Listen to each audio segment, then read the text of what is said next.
안녕하세요. 저는 얼마 전 이제껏 살았던 시간들을 정리하고 새 인생을 찾아 나서게 된 40대 여자입니다. 좀 거창하게 얘기하긴 했지만 결국 이혼하고 제 인생을 처음부터 새롭게 꾸미려는 결심을 했다는 건데요. 그동안 저는 부모님처럼 서로만 바라보는 지고지순한 사랑을 제가 할 수 있다고 믿었거든요. 그런데 그게 정말 어려운 일이었다는 걸 깨달은 참이에요. 그런데 말이죠, 여러분. 제가 로망은 있지만 그렇다고 세상 물정 모르는 사람은 아니거든요. 제 믿음을 배신한 그 인간에게 아주 크게 복수한 이야기 꼭 들어주셨으면 좋겠습니다. 저는 건강한 아버지 고운 어머니 아래에서 무남동녀 외동딸로 자랐는데요. 안타깝게도 저희 어머니는 제가 갓난아기일 때 돌아가셨어요.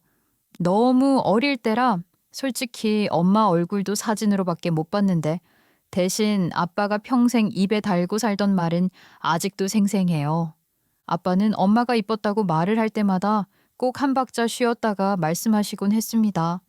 그냥 예뻤다, 착했다가 아니라 정말이라는 말을 꼭 붙이셨거든요. 엄마는 원래부터 몸이 약하셨다고 했어요. 그런데 저를 임신하면서 몸이 더 안 좋아지셨다고 했습니다. 지금 와서 생각해보면 임신 중독증이나 임신성 고혈압 같은 게 아니었을까 싶어요. 그때는 병원도 제대로 못 다니셨다고 했거든요. 아빠가 직업 군인이시거든요. 그래서 근무지가 여기저기 옮겨 다녔는데 하필 엄마가 저를 임신했을 때 강원도 오지에서 근무 중이었다고 했어요. 산만 있고 병원 하나 없는 그런 곳이었대요. 아빠가 근무 나간 사이 집에 혼자 계시던 엄마가 갑자기 쓰러지셨던 겁니다. 다행히 옆집 아주머니가 발견해서 병원으로 옮겼지만 엄마는 그날 이후로 자리에 오래 누워만 계셨고 결국 제가 태어난 지 6개월쯤 되었을 때 돌아가셨대요. 엄마가 돌아가신 뒤 저는 외할머니 손에서 자랐어요. 아빠는 혼자 남겨진 딸을 데리고 군인 생활을 계속할 수가 없었던 거죠. 그래도 아빠는 거의 매주 외할머니 집으로 저를 보러 오셨어요. 장모님, 별일 없으셨죠? 이번 주엔 훈련이 좀 일찍 끝났습니다. 현정이는 말썽 안 피고 잘 있었나요? 지 엄마 닮아서 참 순해. 박서방이 꼬박꼬박 와주니깐 애도 부모 빈자리 안 느끼는 거겠지. 자네가 참 고생이 많어. 아닙니다. 다 장모님이 도와주셔서 그런 거죠. 제가 참 면목이 없습니다. 면목은 무슨, 현정이도 내 새끼인데 부담 가지지 말어. 박서방은 몸 건강히 무리하지 말고 건강한 것만 생각하고. 주변 사람들은 아빠 보고 다들 그랬대요. 이제 금방 재혼하겠지. 새 출발하겠지. 그런데 아버지는 그러지 않으셨습니다. 정말 저 하나만 바라보고 사셨던 사람이에요. 외할머니는 나중에 저한테 이런 말씀을 하셨어요. 그땐 네 아빠가 재혼 안 하고 꼬박꼬박 너 보러 오고 생활비도 주고 하는 게 좋다고만 생각했지. 근데 지금 와서 돌이켜보면 내가 잘못한 것도 같다. 네 아빠 인생을 너무 붙잡아둔 것 같아서 볼 때마다 참 미안해. 왜요? 아빠한테 물어봤더니 아빠는 괜찮다고 하시던데. 그리고 할머니, 그럼 저는요? 현정이한테는 할머니가 있었잖아. 그래서 그게 더 미안한 거다.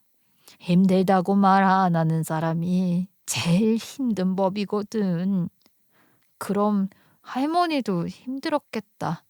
할머니, 고마워요. 사랑해요. 아이고, 내 강아지. 할미도 현정이 사랑해. 그 말씀을 하시던 외할머니도 참 선하고 조용한 분이셨어요. 화내는 걸 본 적도 없고 누굴 험담하는 걸 들어본 적도 없었습니다. 그래서 저는 그때 처음으로 우리 엄마도 이랬겠구나 싶었어요. 아빠가 말하던 착한 사람이라는 표현이 그냥 미화가 아니었겠구나 하고요. 엄마는 외할머니를 쏙 빼닮았을 거라고 저는 그렇게 받아들였습니다. 그러다 제가 중학생이 되었을 때 외할머니마저 돌아가셨어요. 그때는 정말 세상에 저 혼자 덩그러니 남겨진 기분이었습니다. 그제서야 아빠는 집을 새로 구했고 그때부터 저와 함께 살기 시작했어요. 그러다 보니까 그제서야 연이 없던 친가 쪽 가족들이랑 갑자기 가까워졌는데요. 솔직히 말하면 저를 좋아하는 사람이 없었어요. 친할머니부터가 그랬습니다. 저를 볼 때마다 입에 달고 살던 말이 있었거든요. 아이고, 피는 못 속인다더니 어쩜 지혜미를 저렇게 쏙 빼닮았대 그래. 네 애미는 죽어서도 너를 남겨서 내 아들 발목을 이렇게 붙잡는구나. 아이고, 독한 것. 이 말을 듣고도 저는 아무 말도 못했습니다. 고모들이나 삼촌들도 별반 다르지 않았어요. 대놓고 말은 안 해도 눈빛이 그랬고 말투가 그랬습니다. 그래서 저는 늘 혼자였던 것 같아요. 학교에서도 집에서도요. 지금 와서 생각해보면 참 나쁜 사람들이었죠. 그동안은 혼자 사는 우리 아빠가 주는 경제적 도움이 있었는데 그게 줄어들까봐 그 화살을 죄 없는 저한테 돌린 거였으니까요. 할머니 생활비도 그렇고 고모랑 삼촌들이 손 벌릴 때마다 아빠가 도와줬다고 들었어요. 저는 그 사실을 나중에야 알았지만 어릴 때도 분위기는 느껴졌습니다. 제가 그 집안에서 어떤 존재였는지요. 그러거나 말거나 어쨌든 저와 아빠는 그렇게 서로 의지하면서 살았어요. 친가 쪽에서 무슨 소리를 하든 세상이 뭐라 하든 저한테는 아빠 하나면 됐고 아빠한테는 저 하나면 충분했던 시절이었죠. 그래서였던 것 같아요. 저는 아빠가 참 좋았어요. 그냥 좋다 정도가 아니라 저 사람처럼 살고 싶다, 저 사람 같은 사람을 만나야겠다 이런 생각이 자연스럽게 박혀버렸거든요. 그래서 언젠가는 꼭 우리 아빠 같은 사람이랑 결혼을 해야겠다고 마음을 먹었고 공부도 열심히 했습니다. 아빠가 군인이셨으니까 저도 자연스럽게 군인이나 경찰이 되기로 마음을 먹었던 거죠. 그런데 저는 엄마를 닮아서인지 몸이 그리 튼튼하지는 못했어요.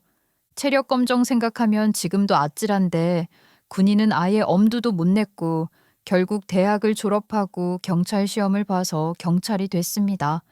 경찰로 임관하던 날, 그날을 저는 아직도 잊지 못해요. 제복을 입고 집에 들어섰는데 아빠가 저를 보자마자 눈이 빨개지더니 참다 참다 결국 펑펑 우시더라고요. 이렇게 제복이 잘 어울릴 줄은 몰랐어, 진짜로. 정말 장하다. 아빠, 설마 우세요? 어머, 어떡해. 아빠, 이런 날은 웃어야지. 엄마가 이 모습 보면 얼마나 좋아했겠냐. 너 이렇게 컸다고, 잘 자라줬다고. 아빠는 그거면 됐다. 그 말을 듣는데 이상하게 가슴이 꽉 막히는 느낌이 들더라고요. 그날 이후로 저는 아빠한테 부끄럽지 않게 살아야겠다는 생각을 더 많이 했던 것 같아요. 그렇게 아빠의 응원을 받으면서 저는 경찰 생활을 시작했습니다. 의외로 조직 생활이 저한테 잘 맞았어요. 제가 막 현장을 뛰어다니는 스타일은 아니어서 직접 발로 뛰는 일보다는 서류 작업을 하는 경우가 더 많았지만 그래도 그 안에서 나름 인정도 받고 승진도 하면서 경찰 생활을 잘 이어가고 있었거든요. 그러다가 경찰로 부임한 지 4년쯤 되었을 때였어요. 저희 파출소로 막 새로 부임한 신임 소장이 왔습니다. 경찰대학을 졸업한 지 얼마 되지도 않았고 나이도 고참들보다 한참 어린 소장이었어요. 그러니 적응하는 게 쉽지 않아 보이더라고요. 고참 경찰관들은 은근슬쩍 무시했고 소장은 소장대로 권위를 세우려고 애를 쓰고 분위기는 참 묘했습니다. 보다 못해서 제가 중간에서 이것저것 도와주게 됐어요. 고참 선배님들한테는 한 번 더 웃으면서 말해보라 하고 소장한테는 괜히 정면으로 부딪히지 말라고 말려주고요. 아니, 실무는 아무것도 모르는 뜨내기가 소장으로 들어온 거 보면 이 바닥도 진짜 답이 없다, 답이 없어. 선배님, 그래도 상관은 상관 아닙니까? 우리 직장 생활 편하게 하려면 좀 둥글게 둥글게 가시죠. 그 사람을 옆에서 보니까 솔직히 좀 답답하긴 했어요. 경찰대 성적도 우수하고 아버지부터 전부 경찰 집안이라고 하더니 그래서인지 융통성은 없고 잘난 맛에 산다고 해야 하나 그런 게 분명히 있었거든요. 그런데 또 한편으로는 그 고지식함이 나쁘게만 보이진 않았습니다. 고지식하긴 해도 이유 없는 고집은 없었거든요. 아, 따로 불러내서 죄송합니다.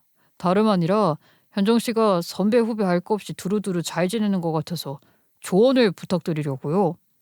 네, 소장님 편하게 말씀해 주세요. 아무래도 사내 분위기가 삐걱삐걱하네요.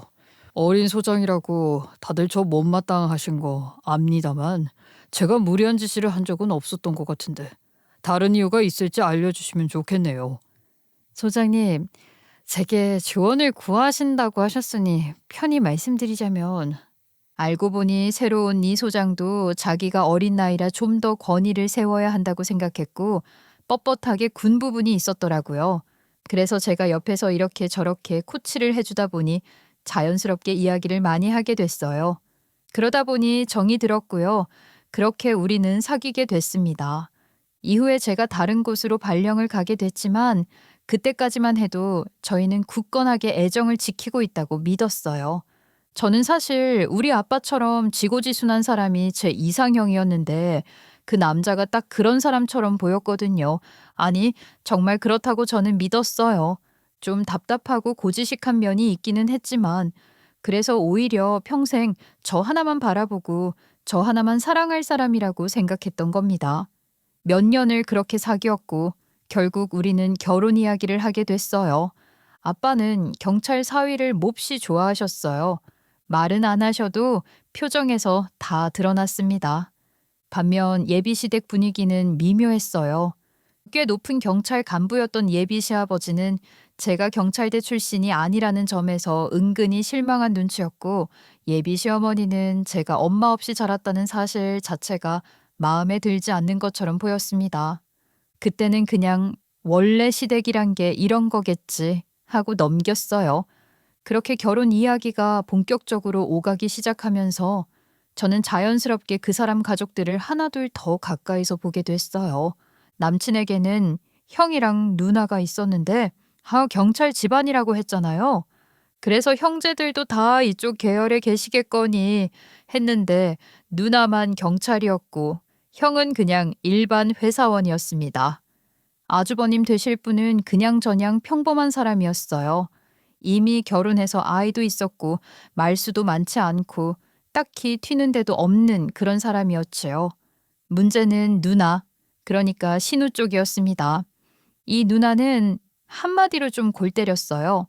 자기도 경찰이라는 게 그렇게 자랑인지 처음부터 제 앞에서 선배 운운하면서 기강을 잡아야겠다고 설치는데 처음엔 그냥 웃으면서 맞춰줬어요. 그런데 그게 한두 번이지. 계속 그러니까 슬슬 짜증이 나더라고요. 제가 후배인 건 맞지만 그렇다고 뭐 사적으로까지 저렇게 나오는 건 또 다른 문제잖아요. 그런데 결혼 이야기가 오가기 시작하자 그 태도가 아예 노골적으로 바뀌었습니다. 너 근무 평점 한 번 봤는데 생각보다 괜찮더라. 제 근무 평점을 보셨다고요? 아, 네. 열심히 했더니 다행히 좋게 봐주셨나 봐요. 근데 말이야, 요즘 여경들 말 많잖아. 안에서 사무실만 지키고 상사들한테 잘 보여서 고과 받는다고? 그런 소리도 있긴 하죠. 우리도 얼마나 힘든데 다들 아무것도 모른다니까요. 그쵸, 형님? 그러게. 너도 그 반반한 얼굴로 그런 거 아니냐고 의심받기 딱 좋게 생겼길래 말해봤어. 상사들한테 알랑방귀 끼고 고가 받은 거라는 소리 안 들으려면 더 조심해야겠다. 그 말을 들으면서 속으로는 진짜 별별 생각이 다 들었어요. 자기도 똑같이 여자 경찰이면서 그 프레임을 저한테 씌우는 게 너무 웃기고 어이가 없더라고요. 그래서 저는 더 이상 상대 안 하기로 했습니다. 괜히 말 섞어봤자 제 입만 아플 것 같았거든요. 그런데 나중에 이야기를 들어보니까 신우되는 사람이 오히려 저보다 고과도 안 좋고 평도 안 좋았다고 하더라고요. 불친절하다고 민원도 많이 먹어서 경고를 받은 적도 있고요. 그제서야 이게 열등감이었구나 싶어서 코웃음 치고 말았네요. 그 와중에 예비 시아버지는 큰 승진을 앞두고 계셨습니다. 그래서인지 그 부분에 엄청 신경을 쓰고 계신 게 느껴졌어요. 굉장히 가부장적인 성격이셨는데 그렇다고 집안에서 큰 소리가 나는 건 또 싫어하시는 분이었어요. 그래서 아무튼 집안 사람들이 예비 시아버지가 하는 말은 찍소리도 안 내고 따라야 했어요. 그래서 결혼 준비 과정에서도 예비 시어머니가 저에 대한 불만이 있어도 겉으로는 크게 뭐라 하시지 않았어요. 속이야 어떻든 간에 예비 시아버지는 결혼도 큰 소리 안 나고 마무리되길 바라셨으니까요. 암튼 우리는 그렇게 삐걱삐걱 하면서도 결혼 준비를 이어갔습니다. 그러다 상견례 날이 왔어요. 그날 분위기는 시작부터 묘했습니다. 밥이 다 차려지고 이런저런 이야기가 오가다가 갑자기 예비 시어머니가 웃으면서 저희 아버지를 보시더니 이런 말을 하시더라고요. 현정이는 엄마 없이 자라서 살림 같은 건 잘 못할 테니 제가 옆에서 잘 가르칠게요. 사돈이 그런 건 또 못 가르쳤을 거 아니에요. 남자분이시니까. 요즘은 남자고 여자고 따로 해야 하는 일이 있나요? 우리 딸도 경설인데 공사 다 망하지 않겠습니까? 저는 우리 딸 살림하라고 키우지 않았습니다. 분위기가 한번 싸해지긴 했지만 그렇다고 그 자리에서 판이 깨질 정도는 아니었어요. 솔직히 저는 그때 뭐 어쩌라고 싶기도 했습니다. 사실 저는 살림을 해본 적도 없었고 요리도 정말 못했거든요. 아버지가 워낙 잘하셨고 저한테 부엌일을 시키지 않으셨으니까요. 청소나 빨래야 잘하지만 밥은 겨우 짓는 수준이었어요. 그걸 숨길 생각도 미화할 생각도 없었어요. 차라리 이렇게 운을 떼어주셔서 다행이더라고요. 결국 우리는 뭐 어찌저찌 결혼을 했습니다.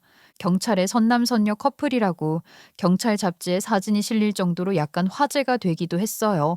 아무래도 시아버지가 경찰 간부시다 보니 경찰 아들의 경찰 며느리까지 들어왔다는 점에서 관심이 쏠렸던 거죠. 사람들 축복 속에서 결혼식을 올리면서 저는 하늘을 한번 올려다봤습니다. 돌아가신 엄마한테 속으로 잘 살겠다고 아버지 같은 남자와 행복하게 잘 살아보겠다고 나름대로 맹세도 했어요. 그때는 정말 몰랐습니다. 그 맹세가 얼마나 빨리 얼마나 처참하게 깨질지 말이에요. 결혼하고 얼마 지나지도 않았는데 참 골 때리게도 시집살이가 바로 시작됐어요. 그것도 시어머니 혼자면 몰라 신우까지 합세한 시집살이요. 결혼 전엔 다들 말수가 그렇게 없더니 식 올리고 나니까 하나같이 톤이 달라지더라고요. 그때 느꼈습니다. 여긴 그냥 가족이 아니라 하나의 조직이구나 싶었어요. 시아버지가 한마디 하면 그 아래로 시어머니 움직이고 신우 움직이고 남편까지 착착 움직였어요. 누가 보면 작전 내려온 줄 알 정도로요. 거기에 저도 빠질 수가 없었죠. 저도 경찰이잖아요. 그러니까 더 웃긴 거예요. 낮에는 경찰 조직, 집에 오면 시댁 조직. 그냥 하루 종일 소속이 2개인 사람처럼 살았던 거죠.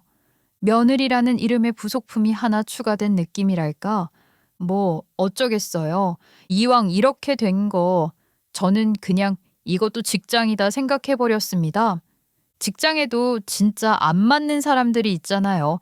신우랑 시어머니가 딱 그런 사람들이었죠. 말만으로도 참 사람을 잘 괴롭히고 무시하고 짜증나게 잘하더라고요. 아니, 설거지하고 컵을 누가 그렇게 둬? 이런 것도 몰라?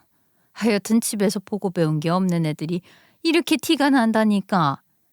그러니까 엄마 저런 살림 솜씨로 어떻게 결혼할 생각을 했대요? 내 동생 밥도 안 해주고 굶기는 거 아닌가 몰라. 컵이요? 어떻게 하는지 알려주시면 다음엔 더 신경 써볼게요. 속으로는 진짜 별별 생각이 다 들었죠. 솔직히 말하면 개짜증이었어요. 근데 또 이상하게 그땐 참아졌습니다. 시아버지가 그냥 시아버지가 아니라 제 기준에서는 까마득하게 높은 계급의 상관이기도 했거든요. 그래서 저는 그냥 머릿속에서 상황을 이렇게 바꿔버렸어요. 이건 시집살이가 아니라 윗사람이 시키고 중간 상사들이 전달하면서 갈구는 구조구나. 직장이면 참잖아요. 집도 그냥 그렇게 넘기자. 그렇게요. 그나마 다행이었던 건 남편도 저랑 똑같이 끌려다녔다는 점이었어요. 시아버지는 거의 격주로 가족들 다 불러 모으는 걸 좋아하셨거든요. 그러니 쉬는 날마다 불려가는 건 저나 남편이나 똑같았죠. 가면 저는 자연스럽게 부엌으로, 남편은 자연스럽게 시아버지 앞자리로, 저는 부엌에서 갈굼을 받고 남편은 거실에서 혼나고 그러다 또 시아버지 심부름까지 맡고 집안이 늘 그런 식으로 돌아갔습니다. 시어머니는 제가 살림을 못한다는 걸 알고 나서는 아예 작정을 하신 것 같았어요. 뭔 일만 있으면 꼭 이 레퍼토리였습니다. 너는 제대로 하는 게 없잖니? 못한다 하지 말고 내가 가르쳐 줄 테니까 알려줄 때 배워라. 자, 해봐. 네, 어머님. 이렇게 하면 되나요? 아니지. 방금 내가 말한 거 듣긴 한 거야. 어유 답답 싫어라. 쓸데없이 구박을 하셔도 처음엔 진짜 그냥 시키는 대로 했어요. 근데 웃긴 게 뭔지 아세요? 그렇게 구박받으면서 하다 보니까 또 실력이 늘긴 하더라고요. 요리는 점점 익숙해지고 속도도 빨라지고 어느 순간부터는 제가 먼저 눈에 보이기 시작했습니다. 그래서 어느 날은 저도 모르게 입이 먼저 나갔어요. 어머니, 매실액을 또 넣으세요? 왜? 원래 2숟갈은 넣어야 된다고 내가 말했지 않니? 전에 아버님이 너무 달다고 하셨잖아요. 그래서 한 숟갈 덜 넣어야겠다고 했던 기억 안 나세요? 에이, 설마 그걸 잊으셨겠어? 잠깐 까먹으신 거죠? 저는 일부러 더 가볍고 상냥하게 말했거든요. 그러면 시어머니는 꼭 한 박자 늦게 그랬나? 이러시고 저는 속으로 혼자 웃고 말았죠. 신우도 가만 안 놔뒀죠. 옆에서 계속 입만 나불대길래 그날은 그냥 넘어가기 싫더라고요. 형님, 그거 양념은 그렇게 넣는 거 아니에요. 뭐? 올케가 뭘 한다고 나한테 지적질이야? 아, 죄송해요. 제가 요즘 너무 많이 해서 그런가 눈에 밟히네요. 형님도 나중에 시집가면 저처럼 많이 고생하시겠어요. 욕 덜 먹으시려면 미리 연습해 두시는 게 좋을 것 같은데 제가 좀 도와드릴게요. 자, 해보세요. 그러니까 신우 얼굴이 딱 굳었습니다. 숟가락 들고 한참 서 있던 신우를 보는데 비식비식 웃음이 나는 거 있죠. 제가 그 집안에서 그렇게까지 버틸 수 있었던 데에는 이유가 있었습니다. 아이도 낳고 저도 뭐랄까 짬밥이 찬 것도 있었지만 무엇보다 결정적인 건 남편이었어요. 그동안 남편은 정말 절대적으로 제 편이었습니다. 시아버지 앞에서는 입 한 번 제대로 못 대던 사람이었지만 집에만 오면 늘 저한테 고맙다고 미안하다고 했거든요. 여보, 오늘도 많이 힘들었지? 갈 때마다 고생이 많네. 내가 도와주지 못해서 미안해. 아니야, 늘 똑같은데 뭐. 당신이야말로 오늘 종일 아버님 방에 있더라. 오늘도 혼났어? 저는 남편의 입장을 이해한다고 스스로를 설득하며 살았어요. 시아버지는 까마득한 상관이고 시어머니랑 신우는 그 아래에서 움직이는 사람들이고 남편은 그 사이에 낀 사람이라고요. 그래도 나를 위하는 마음만은 진짜라고 믿었기 때문에 참았던 거였죠. 그런데 이런 집안 분위기에서 딱 한 명 완전히 다른 사람이 있었습니다. 바로 남편의 형, 그러니까 아주버님이었어요.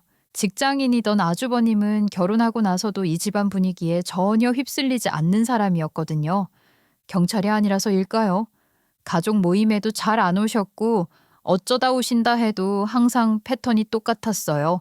식사 준비가 다 끝난 뒤에 와서 아내랑 아이들이랑 인사만 하고 밥 먹고 바로 돌아가는 시기였죠. 재수 씨, 오늘도 주방에서 계속 서 계셨죠? 얼굴 보니까 피곤한 게 다 보이네. 괜히 오랜만에 와서 일만 늘린 거 아닌가 모르겠어요. 저희는 그냥 밥 먹고 인사만 하려고 했던 건데.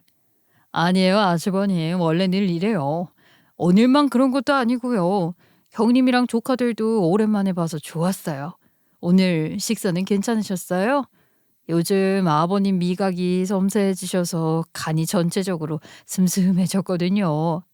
아니야, 너무 맛있었어, 동서. 이제 가서 앉아 있어요. 뒷정리는 나랑 이 사람이 할게. 아유, 오랜만에 오셔놓고 무슨 일을 한다고 그러세요. 두 분이 가서 앉아 계세요. 제가 싹 치우고 과일 가져다 드릴게요. 아니야, 애들 재워야 돼서 우리가 빨리 치우고 가보려고 그래. 어머님, 아버님이랑 같이 과일 먹어. 그리고 말만 그런 게 아니라 진짜로 두 분이 부엌에서 뒷정리를 싹 하고 가셨어요. 가끔은 아주버님이 먼저 형님이랑 같이 설거지하겠다고 하면서 오히려 저랑 시어머니를 부엌에서 내보내기도 했고요. 그럴 때마다 시어머니 표정이 어땠냐면요. 딱 보기에 짜증나 보이셨어요. 솔직히 두 분이 해주시겠다는데 저야 감사하죠.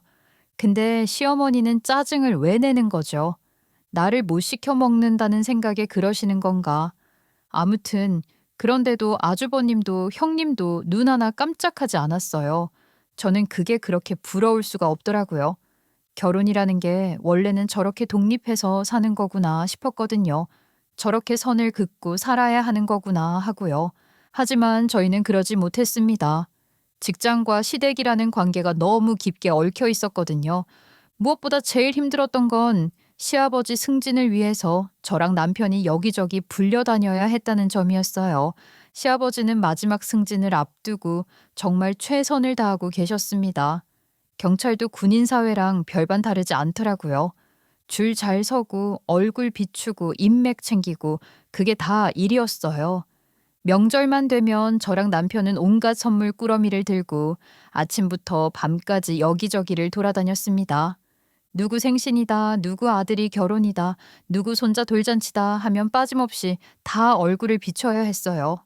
그냥 가는 것도 아니고 꼭 음식을 해서 싸가야 했죠. 그게 얼마나 많은지 아시나요? 진짜 숨 돌릴 틈이 없었습니다. 김장철은 말할 것도 없었어요. 그건 정말 토할 정도로 힘들었습니다. 시어머니는 절임 배추 같은 건 거들떠도 안 보셨거든요. 무조건 생배추로, 그것도 어마어마한 양으로 김장을 하셨어요.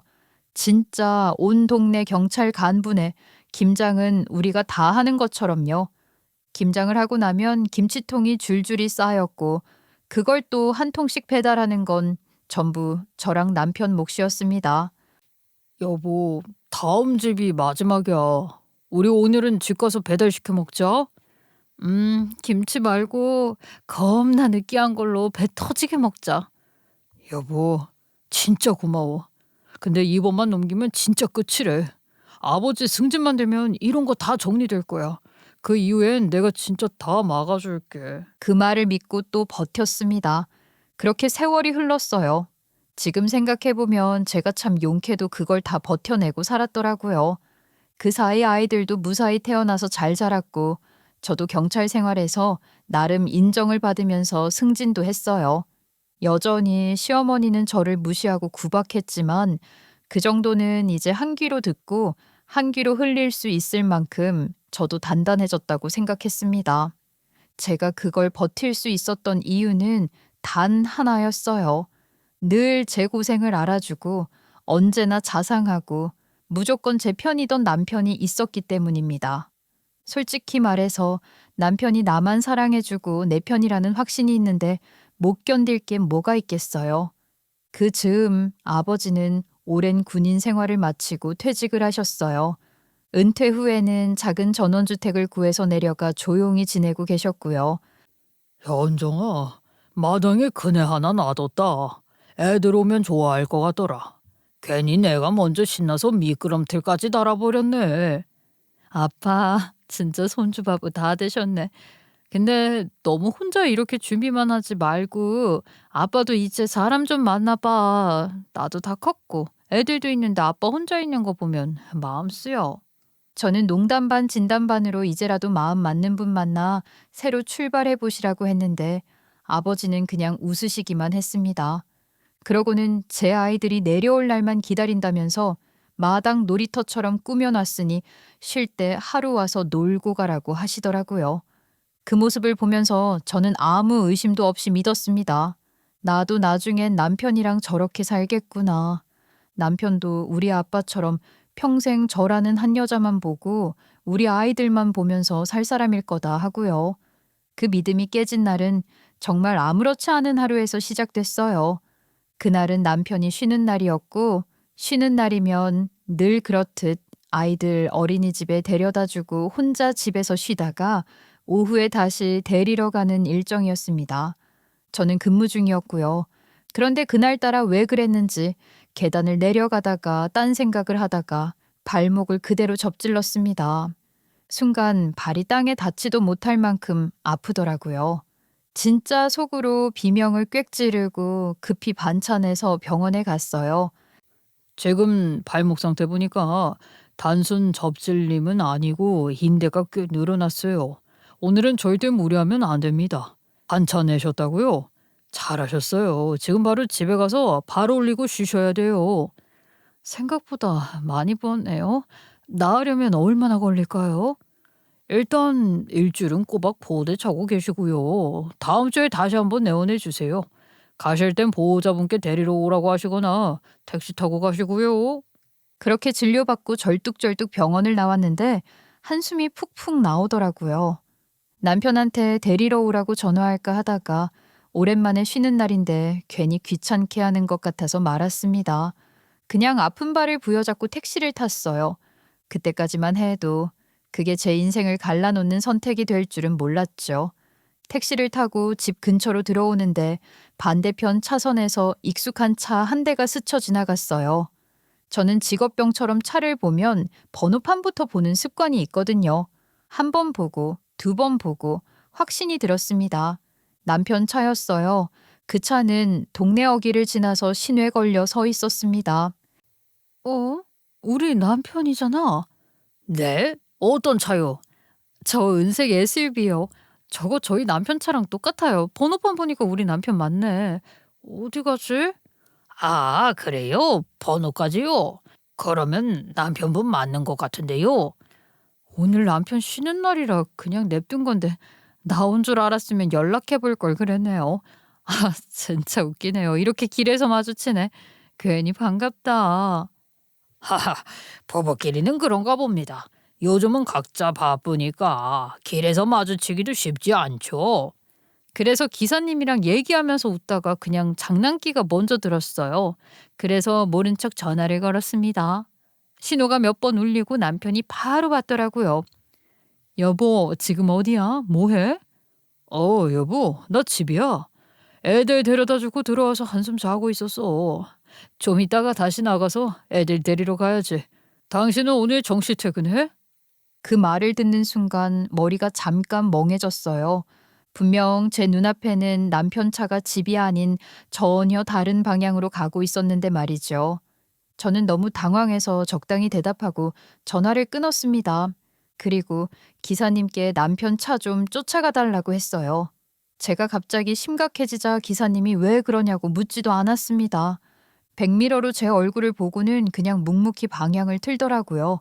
남편 차는 동네를 벗어나서 조금 떨어진 모텔촌으로 들어갔습니다. 그때서야 심장이 제대로 뛰기 시작했어요. 설마라는 생각이 머리를 때렸지만 동시에 아니라고 스스로를 말렸습니다. 그런데 남편은 망설임도 없이 차를 세우고 모텔로 들어갔어요. 손님, 이쪽 길 맞아요? 여기 모텔들 있는 쪽인데. 네, 일단 그대로 가주세요. 아까 그 차 남편분 차 맞죠? 저기 차 세우네요. 더 가볼까요? 아니면 여기서 내리실까요? 여기서 내릴게요. 기사님은 그냥 가셔도 돼요. 괜찮아요. 알겠습니다. 요금은 여기까지 계산해 드릴게요. 손님, 혹시라도 아니면 좋겠네요. 네, 감사합니다. 택시 기사님 표정이 굳는 게 느껴졌습니다. 저는 택시에서 내려서 그냥 기다렸습니다. 같이 들어간 사람이 누구인지 그걸 확인해야 했으니까요. 아직 오전 시간이어서 그런지 모텔 주차장에는 다른 차가 거의 없었어요. 그래서 더 또렷하게 보였습니다. 남편과 같이 온 여자, 아니 정확히 말하면 각자 차를 대고 따로 올라가는 척하다가 같은 층으로 사라진 여자. 그 얼굴을 보는 순간 숨이 턱 막혔어요. 모르는 사람이 아니었습니다. 같은 경찰이었어요. 얼굴도 이름도 심지어 남편 있는 사람이라는 것도 알고 있는 여자였습니다. 2시간쯤 지났을까요? 그 둘은 다시 내려왔습니다. 아까는 열심히 숨기는 척이라도 하더니만 이번엔 숨길 생각도 없다는 듯 손을 잡고 어찌나 다정한지 입 맞추고 웃고 헤어지기 아쉬운 사람들처럼 한참을 서 있었어요. 누가 보면 견우와 직녀가 다시 만난 줄 알았을 겁니다. 그렇게 각자 차를 타고 흩어졌고 저는 그 자리에 그대로 서 있었습니다. 그때 처음 알았어요. 배신감에 온몸이 부들부들 떤다는 게 어떤 건지. 정말 다리가 후들거려서 서 있기도 힘들더라고요. 단 한 번도 정말 꿈에서도 남편을 의심해 본 적이 없었습니다. 늘 자상하고 따뜻하고 저한테만은 한없이 다정하던 사람이었거든요. 다른 남자들은 몰라도 절대 내 남편만은 아닐 거라고 믿어왔어요. 그런데 그날 제가 그 아픈 발로 모래바닥에 서서 2~3시간이나 기다려서 확인한 진실은 정반대였어요. 그리고 더 웃긴 건 남편의 상간녀도 경찰이라고 했잖아요. 그 남편 되시는 분도 경찰인 경찰 부부였다는 사실이었습니다. 그것도 주변에서 인꼬 부부라고 소문난 모두가 부러워하던 부부요. 그리고 아마 저랑 남편도 세간에서는 그런 인꼬 부부로 소문이 나 있었을 거예요. 정말 기가 막히죠. 그날 이후로 저는 울지도 소리도 지르지 않았어요. 대신 머릿속이 아주 차분해졌습니다. 이상할 정도로요. 어떻게 해야 할지, 뭘 먼저 해야 할지 순서가 또렷하게 보였거든요. 그래서 고민 끝에 결론을 하나 내렸습니다. 감정으로 움직이지 말자. 일단 증거부터 모으자. 제 직업이 평생 증거 모아서 사람 잡는 일을 해온 사람이잖아요. 어렵지는 않았어요. 회사에는 발목이 심하게 부어서 며칠 더 쉬어야 한다고 휴가를 냈고 집에서는 평소처럼 출근하는 척만 했습니다. 옷 입고 가방 들고 현관 나서고 그다음부터는 남편이 쉬는 날마다 어디로 가는지 그 상간녀가 어떻게 움직이는지 감시했어요. 확인해 보니까 이것들은 간도 크게 외근 나간 척을 하면서 경찰서 근처 숙박업소에서까지 만나고 있었더라고요. 정말 말 그대로 들락날락이었어요. 평일 낮 근무 시간 경찰서에서 몇 분 거리, 진짜 짐승이 따로 없다는 말이 딱 맞더라고요. 충분히 모았다고 생각한 어느 날 저는 상간녀의 남편을 만났습니다. 그 사람은 강력계에서 이름 좀 날리던 형사였어요. 말 수 없고 눈빛이 묵직한 사람. 제가 준비한 자료를 테이블 위에 하나씩 올려놨을 때 그 사람은 아무 말도 하지 않고 끝까지 다 봤습니다. 그리고 마지막 사진을 내려놓자 천천히 자리에서 일어나더니 이렇게 말하더라고요. 여기까지 모으시느라 많이 힘드셨겠네요. 솔직히 말하면 이 정도면 의심이 아니라 확정이죠. 직업이 같으니까 더 잘 아시겠지만 이건 변명할 여지가 없는 상황입니다. 지금 두 연놈들 어디 있는지 아십니까? 지금도 똑같아요. 경찰서에서 외근 나간다고 하고 늘 가던 그 숙박업소에 있을 거예요. 마침 그날도 그들은 숙박업소에서 사랑을 불태우고 있었어요. 아닌 날이 더 드물었으니 언젠가 꼬리는 잡혔겠죠. 현장을 덮쳤고 그 이후 상황은 솔직히 별로 떠올리고 싶지 않아요. 다만 분명한 건 저는 상간녀를 상대로 제가 할 수 있는 가장 차가운 방식으로 대응했고 그 사람 역시 강력계 형사답게 직업 정신을 발휘했다는 겁니다. 그 자리에서 두 사람은 바로 무너졌습니다. 특히 남편은 정말 손이 발이 되도록 빌더군요. 제발, 제발 한 번만 봐줘. 이건 실수였어. 내가 정신이 나갔었어. 당신한테 이렇게까지 상처 줄 생각은 없었어. 우리 아버지가 하시면 나 진짜 죽어. 제발, 아버지 승진 심사 끝날 때까지만 숨겨줘. 어? 그때까지만. 내가 그 이후에 뭐든지 할게. 이혼이든 각서든 당신이 원하는 거 다 할게. 진짜야, 나 믿어줘. 제발. 지금 그 말을 나한테 할 소리라고 생각해? 경찰이라는 인간이. 참나. 넌 이 새끼들 볼 낯짝이 있어? 너가 어떻게 나를 배신해? 그리고 이 상황에서 아직도 네 아버지 승진부터 떠올리는 그 머리로 내가 왜 네 부탁을 들어줘야 하는데? 아니야, 그런 뜻이 아니라 그냥 지금은 너무 많은 게 걸려 있어서. 그 말이 너무 웃기지도 않아서 저는 그냥 침을 한번 뱉고 말았습니다. 그리고 그 길로 집에 가서 짐을 싸고 아이들 데리고 아버지가 계신 곳으로 내려갔어요. 남편한테는 딱 한마디만 했습니다. 당장 꺼지고 이혼하자고요. 그날 이후로도 남편은 계속 울면서 애원했어요. 그런데 신기하게도 시간이 조금 지나니까 제 감정은 오히려 더 차분해졌습니다. 그래서 다시 생각했어요. 당장 고소를 할까, 바로 다 터뜨릴까. 그런데 시아버지 승진 심사가 정말 얼마 남지 않았다는 게 머리에 걸리더라고요. 그리고 솔직히 말하면 시아버지는 시어머니랑은 다르셨거든요. 제가 시어머니랑 신우한테 구박받을 때 은근히 저를 감싸주시기도 했고 아무도 모르게 용돈을 보내주시기도 했어요. 너 고생하는 거 안다. 지금은 옆에서 네 시엄마랑 형님이 뭐라고 하겠지만 지금 힘든 거 내가 일 정리만 되면 나중에 전부 다 보상해 주마. 약속한다. 그 말을 했던 얼굴이 떠올랐습니다. 그래서 저는 결론을 하나 더 내렸어요. 몇 주만 참자.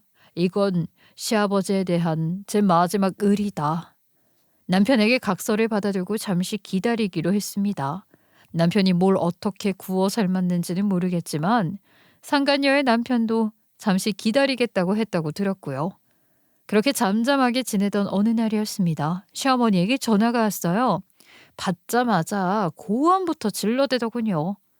김장하는데 니녀는 왜 안 와? 이 집 며느리가 김장날에 집에 처박혀 있으면 어쩌자는 거야? 어머니, 저 오늘 못 가요.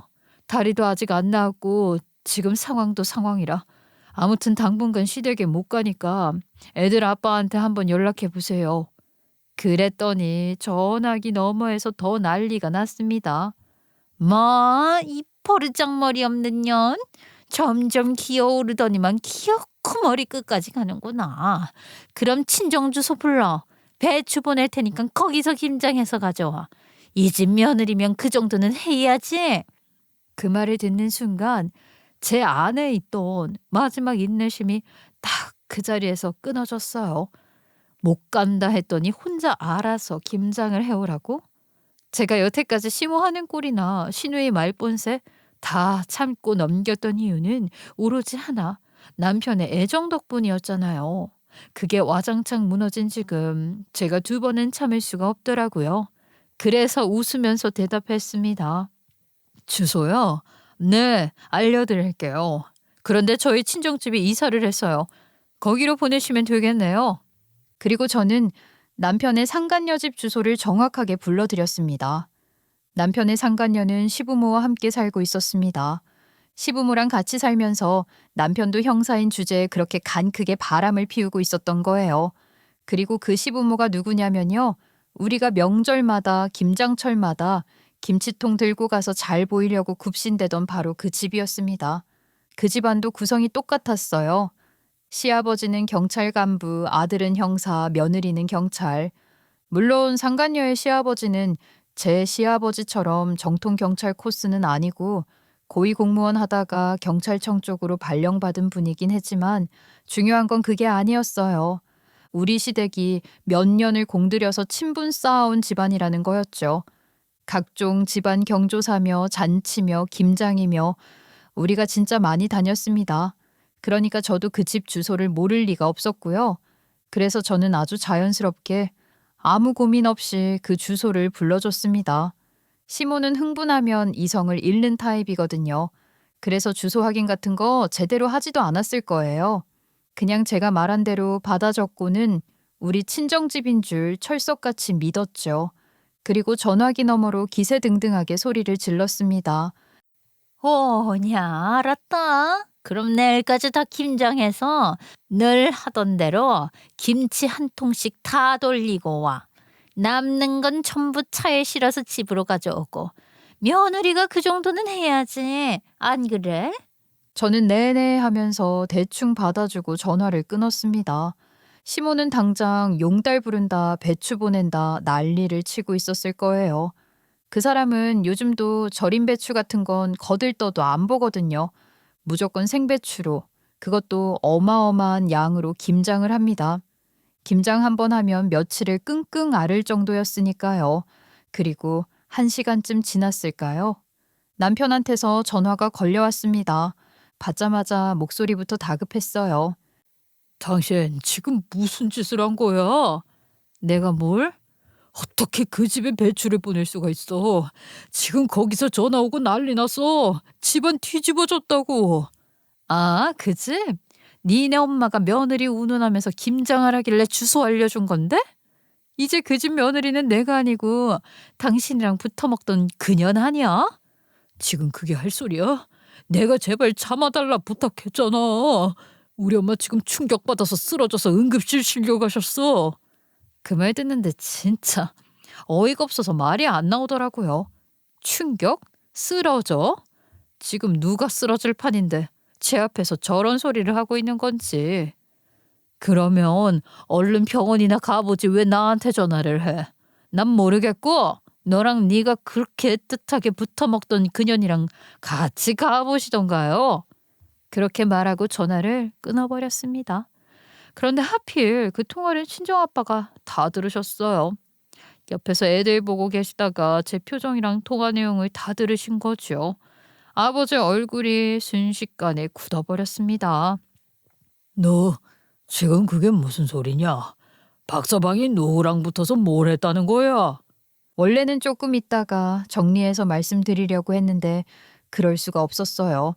그래서 그 자리에서 전부 다 털어놨습니다. 남편이 바람을 피웠다는 것부터 상간녀가 누구인지 오늘 배추가 엉뚱한 집으로 가서 지금 그 집이 난리가 났다는 것까지요. 아버지는 아무 말도 안 하셨습니다.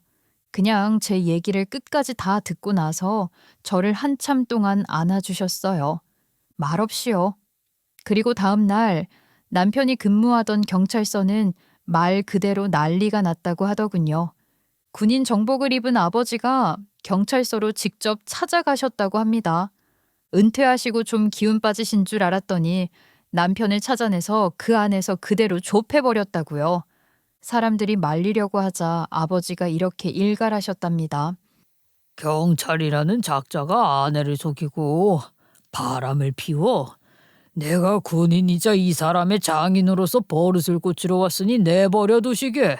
이런 놈은 나라의 수치야. 그 말에 아무도 말리지 못했다고 하고요. 아버지는 그 길로 남편 놈 멱살을 잡고 시아버지 사무실로 끌고 가셨다고 해요.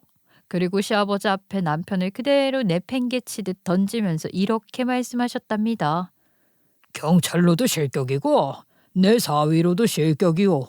내 딸 인생 망쳐놓고 아직도 정신 못 차리는 인간. 더는 내 딸과 엮이지 않게 알아서 처리하시오. 그리고 그 일이 아주 큰 파장이 되어 모든 게 시원하게 우르르 무너져 내리기 시작했지요. 소문은 정말 순식간에 퍼졌어요.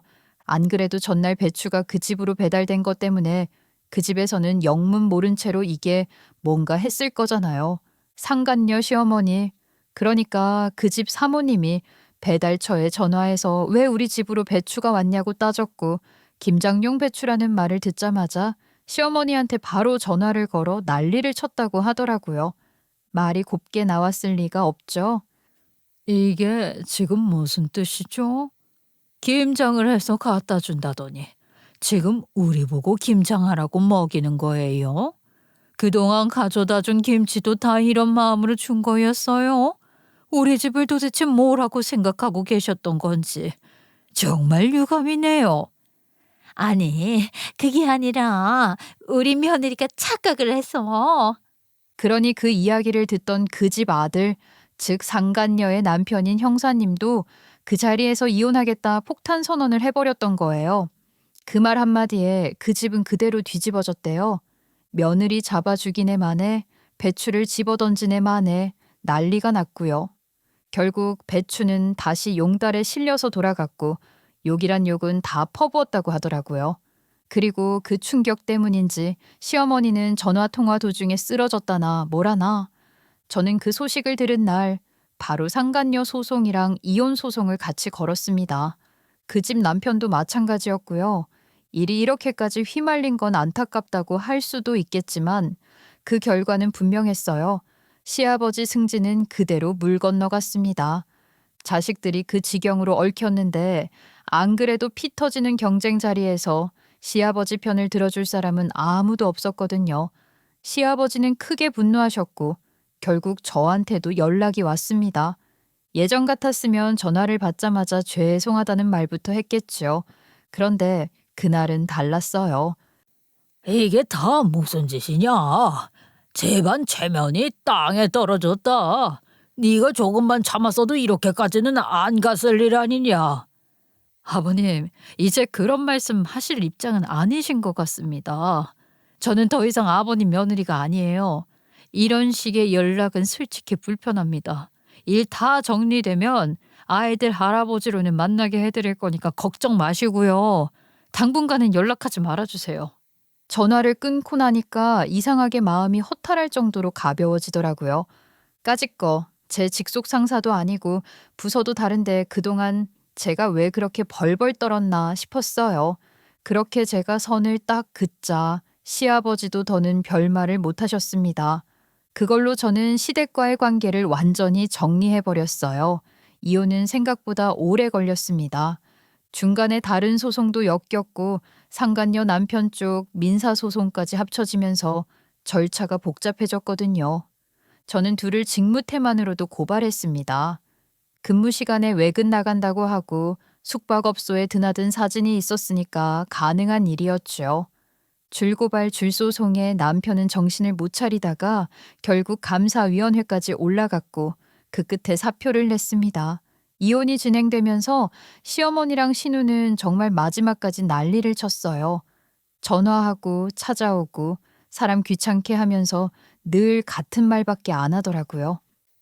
너 때문에 우리 남편 승진 다 망가졌어. 너 때문에 우리 아들 인생이 어떻게 된 줄 알아? 네가 조금만 참았어도 이런 일은 없었잖아. 그게 과연 제 탓일까요? 정확히 따져보자고요. 제가 원래 참아드리려고 했는데 그놈의 김장하라고 전화해서 가만히 있는 사람 건드린 게 누구죠? 아버님 앞길 막은 건 제가 아니라 아줌마 바로 당신이라고. 알아? 뭐? 너 지금 말 다 했어? 그리고 뭐라고? 아줌마라고 했니 지금? 네, 아줌마. 그리고 말 아직 안 끝났어요? 제가 아줌마 아들한테 가정 있는 여자랑 바람 피우라고 시켰나요? 근무 시간에 나가서 붙어 먹으라고 시켰냐고요. 말 같지도 않은 소리 그만하세요. 한 번만 더 찾아오면 바로 체포할 겁니다. 아마 시어머니는 제 그런 모습을 한 번도 보지 못했을 거예요. 제가 여태까지는 다 참아드렸잖아요. 그러니 처음 보는 제 단호한 태도에 기가 죽었는지 그날 이후로 시어머니는 제 앞에 나타나지도 전화도 하지 않았어요. 신우도 마찬가지였습니다. 전화를 걸어와서는 아각대면서 소리를 질렀죠. 너 때문에 우리 아버지가 얼마나 힘들어 하시는 줄 아냐? 이 나쁜 년, 네가 이러니까 내 동생이 바람을 피운 거 아니냐 헛소리를 해대길래 싹 녹취를 해서 직장 괴롭힘으로 고발을 했네요. 그 이후로는 조용해졌습니다. 찾아오면 고발하고 전화하면 고소하고 제가 하는 일이 매일 그런 일이었는데 어려울 게 뭐가 있겠어요. 몇 번 제대로 당하고 나니까 지들 쪽에서 먼저 꼬리를 내리더라고요. 지까지 것들이 뭐라고 웃기지도 않아요. 그렇게 저는 남편과의 이혼을 마무리했습니다. 친권이랑 양육권은 당연히 제가 가져왔고요. 살던 집이랑 위자료, 양육비도 꼬박꼬박 받기로 했어요. 전 남편은 그 이후로 경찰을 그만뒀어요. 불륜 때문에 옷을 벗고 나서는 보험 일을 한다더니 나중에는 무슨 탐정일 같은 걸 한다는 얘기도 들렸습니다. 웃기죠. 불륜 때문에 경찰 옷을 벗은 사람이 이제는 불륜 커플 쫓아다니면서 증거를 모은다니요. 몸으로 겪어본 게 있으니 일은 잘하겠죠. 저는 그게 뭐가 됐든 별 관심 없었어요. 꼬박꼬박 양육비만 보내주면 그걸로 충분했으니까요. 전 시아버지도 얼마 안 가 옷을 벗으셨다고 들었습니다. 아들은 그 모양이 됐고 딸은 인사고과가 엉망인데다 제가 넣은 고발 말고도 민원 고발이 줄줄이 이어져서 결국 지방으로 좌천됐다더군요. 지금은 작은 아들이랑은 아예 연을 끊고 산다는 말도 들렸습니다. 그렇게 가족 체면, 집안 얘기를 입에 달고 살던 분이었는데 결국 남은 건 별로 없더라고요. 저는 이혼을 정리하고 아버지랑 살림을 합쳤어요. 아이들도 어느 정도 커서 아버지가 돌봐주실 수 있는 나이가 됐고요. 다행히 애들은 생각보다 잘 적응했습니다. 아버지랑 같이 밥 먹고 마당에서 뛰어놀고 그게 아이들한테는 오히려 더 안정적인 환경이었던 것 같아요. 가끔 전 시아버지가 아이들 좀 보게 해달라고 연락을 하시긴 합니다. 그럴 땐 아이들만 잠깐 보내고 저는 얼굴을 마주치지 않아요. 전 남편도 양육비 꼬박꼬박 보내고 아이들도 종종 만나러 오고요. 겉으로 보면 여전히 자상하고 괜찮은 아빠처럼 보일 거예요. 하지만 저는 안 믿을 거예요. 그 인간이 자상한 얼굴로 저를 얼마나 오래 속여왔는지 떠올리면 지금도 치가 떨리거든요. 그래서 저는 아이들 아빠로서의 역할과 제 인생에서의 존재는 철저히 분리해두고 있어요. 전 남편의 상간녀도 결국 경찰에서 옷을 벗었대요. 이혼을 당하고 아이도 빼앗긴 뒤에 어디 지방으로 내려가 공무원 준비를 한다느니 장사를 한다느니 말이 돌았지만 솔직히 관심도 없습니다. 둘이 그렇게 뜨겁게 사랑하더니 나중에는 들킨 게 내 탓이다, 내 탓이다 하면서 서로 물어뜯었다고 들었어요. 그러다 얼마 안 가 완전히 갈라섰다더군요. 하든 말든 이제 제 인생이랑은 아무 상관없는 얘기입니다. 이혼하고 나니까요. 참 편해졌어요. 억지로 가야 할 행사도 없고 주말마다 불러대는 사람도 없고 눈치 보면서 삼켜야 할 말도 없잖아요. 이렇게 그냥 저랑 아이들이랑 아버지만 생각하며 사는 게 이렇게 편한 건데 그걸 왜 그렇게 오랫동안 몰랐나 싶더라고요. 앞으로도 저는 제 가족이랑 제 자신만 생각하면서 조용하지만 단단하게 잘 살아볼 생각입니다.